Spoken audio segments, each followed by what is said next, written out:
Welcome to Inside the Win. We'll break down real world wins, showing you exactly how strategic partnership with our experts empowers you to tackle your most ambitious opportunities with confidence. Let's jump in.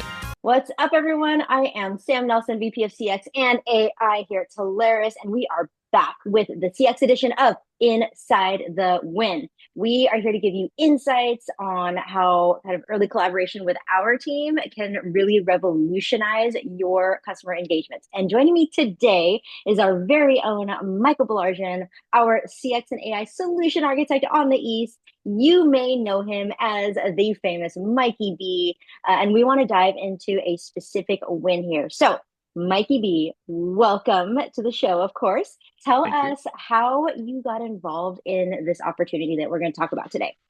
Well, this one's pretty unique, and I need to go in the Wayback Machine into the early mid 2000s, 2007, 2008.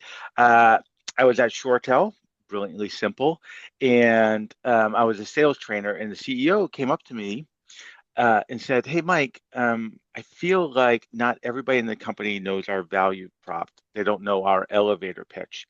Can you put together a training that will let somebody in payroll or accounting or engineering, when they are at the barbecue or cookout, depending on where you are in the country, right? And a friend says, "Hey, what do you do?" They're able to kind of pitch it out. And I think Talaris does a great job with that. So I created, along with a colleague, something called Everyone Sells, where it doesn't matter where you are, whether you're in an elevator or a cookout or on a boat, and someone says, "So what do you do?" You're ready for it. Fast forward to 2024, probably 24, early 25 maybe.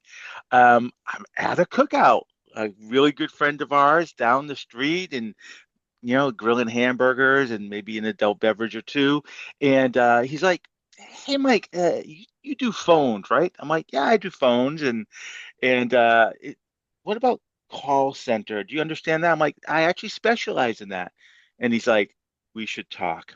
So I reached out to a really good friend of mine, a TA who I've known for a decade now. And I'm like, "Hey, you want to go on a road trip? Go to this guy's company. He's a good friend. So this is very um, um, friendly ground." And Mhm. here's what we learned. They're a logistics company. They have about 12 to 13 locations in New England. And each site was on, check this out, Sam. They were on the Yeah. same UCAS platform, but each site had a different contract and different pricing. Eek. Eek, right? Oh my God. So what we did is we went to three or four of their key sites and we talked to their dispatchers.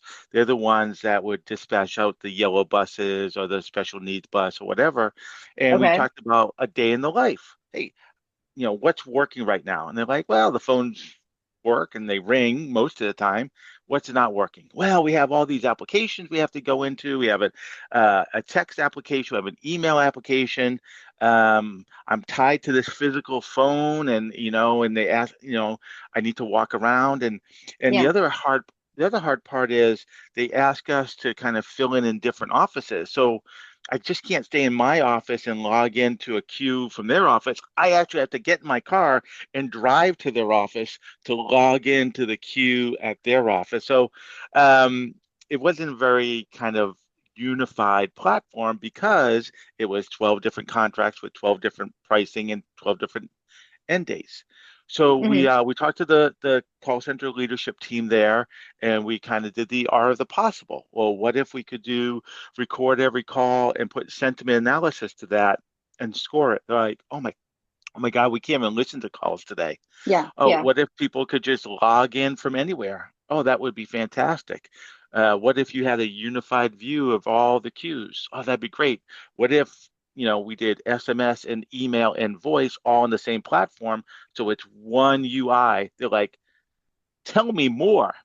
And Hmm. it was just an awesome, awesome play. The TA was amazing because they really had to manage all those contracts. So when the first contract came up, it was about $2,500 MRC. So, great. But what happened was it became the domino effect, right? One goes down 2,500, next one 2,500, 2,500, 2,500. Now Hmm. you have 12 sites all under a unified umbrella. And then they come to us like, well, Mike, as you know, we're just not a New England-based company. We actually are all over the country. Can you do the same thing in Texas? So then we did Hmm. Texas. Now we're into the Midwest and the Southeast. So all told, they have roughly 150 to 175 locations, and we've done 30 or 40 of them. So this is a went from a yeah, I'll take my steak medium rare to this will be, a six-figure biller in a 18-month process. So it's just a That's great story. incredible. Yeah. Wow. Okay, so remind me, because you mentioned like dispatch. What kind of company was this? You don't have to list the name of the customer, but what did they Yeah. do exactly? Yeah. So they're a yellow bus company. So, you stick your kids on the bus and you wave Hmm. goodbye to them and they go to school. So they had the classic yellow buses. They had special needs buses. They also had party buses. Um, but it's just a transportation company. And Okay. what we found out is the number one question Hmm. a parent calls in on a yellow bus is, "Where's my kid? Is my kid on the bus?" And I never, we sent our kids on the bus and we just expected they were just going to magically make it and magically make it home. But Right. sometimes it doesn't happen that way, right? Sometimes a kid gets on the wrong bus. So that was the number one thing, and the dispatchers are amazing because then they would pick up the radios, right, and then they would Okay. radio the different buses. Hey, is little Susie on the bus or whatnot? So maybe she on the wrong bus. So that's the number one question. The other big question is to schedule the special needs buses because hey, I have. They also do medical transport. Think of Uber for medical transport. Hey, I have a doctor's Oh. appointment. My child's in a wheelchair. I need a very special bus. Come pick them up. Take us to that appointment. So they get a lot of calls for that type of scheduling work. They also get from schools. Hey, as a reminder, with the big football game, we need a bus for the football team, the cheerleaders, the band, and all that. Say set up all that stuff. So it's not just an 8 to 5 type thing. It's really it's not quite 24/7, but it's certainly like 6 a.m. to probably 8 p.m. To answer all these calls. So, a lot goes into busing, Sam. It's a very interesting industry for sure. Yeah.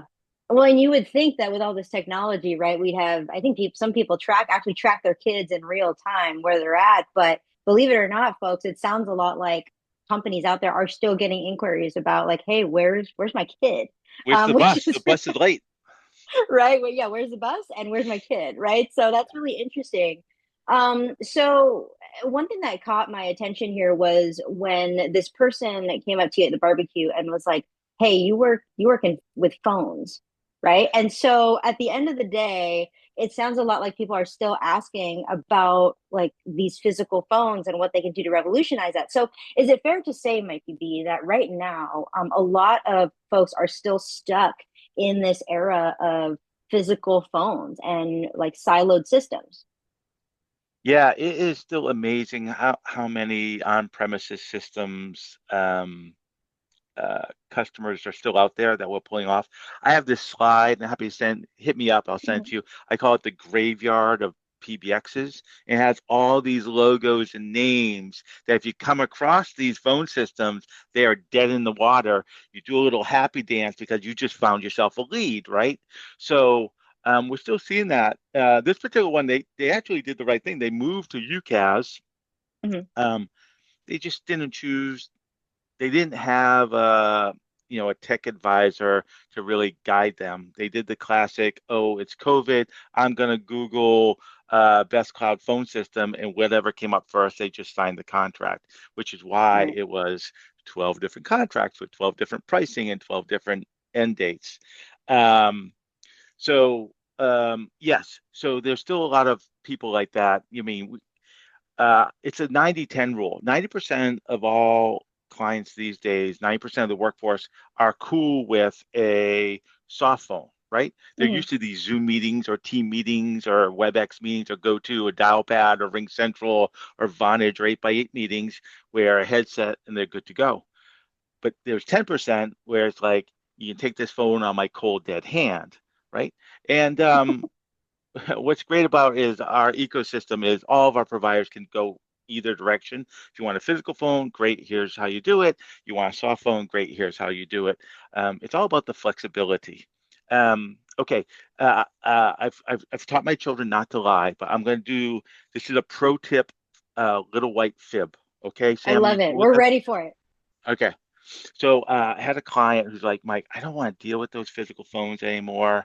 How do I get people not to use them? I'm like, listen, this is what you tell them. Hey, you know what? Right now there's a supply chain issue and tariffs are going on.